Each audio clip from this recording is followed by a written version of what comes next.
The Realms of Kohr is a vast expanse, with high peaks, rivers, and farmland. But the entirety of it is encompassed by one thing: the long winter. Winters in the Southlands last for nearly half of the year, while in the northern reaches and in the Sarhal archipelago, winters can last for up to 3/4 of the year. Not only are the winters long, but each generation they are lengthening, and at an increasing rate. The god Talv, the god of winter, is maintaining his dominance as the dominion, and the people are suffering for it. However, what can mortals do other than pray for forgiveness and hope? With the long winters, monsters have time to breed and grow, stretching themselves out from the mountains and into more civilized regions. The Bay of Vike is the wealthiest and safest region in the peninsula. Tarnfall, the capital of the kingdom, stands on the western edge of the bay, a mere day's journey from the grand city-state of Sega. Sega is truly massive, with a population of over 250,000 people and a navy built by Grey Dwarf shipwrights. It conducts trade throughout the entirety of the peninsula, and so the Guild, the controller of commerce, has come to be stationed here. The city of Stega is dominated by dragon-blooded, humans who can trace their lineage back to dragons and who still possess some abilities from their past. Unlike Sega, Tarnfall is dominated by the Mir, and at just under half the size of the largest city. It projects power across the entire peninsula due to its road network and well-trained armies that are bolstered through the feudal system. This region is covered in vast forests in the south and open tundra in the north, with wolves and other predators not being an uncommon experience. The Southlands are the region currently challenging, but not coming close to the Bay of Vike. Here, the people are mostly Hyman, a slightly shorter group of humans with olive skin.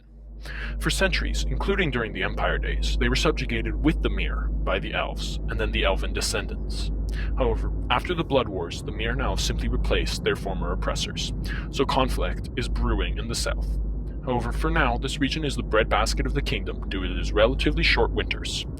Home to Flot Elv, the third great city, also allows for significant commerce as the Sagans and others travel for its food and knowledge.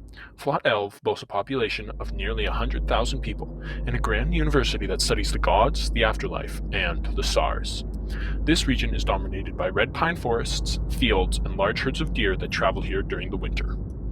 The South Bay is a region far from the capital and of little impact to Flot Elf, therefore it is a mostly insular region.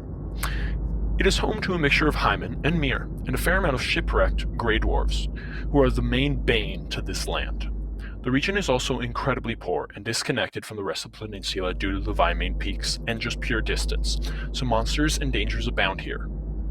Many small groups, including the recently established Blue Hawks, are attempting to provide stability to this region. The South Bay is dominated by cliffs, fjords, and great storms despite its summer warmth.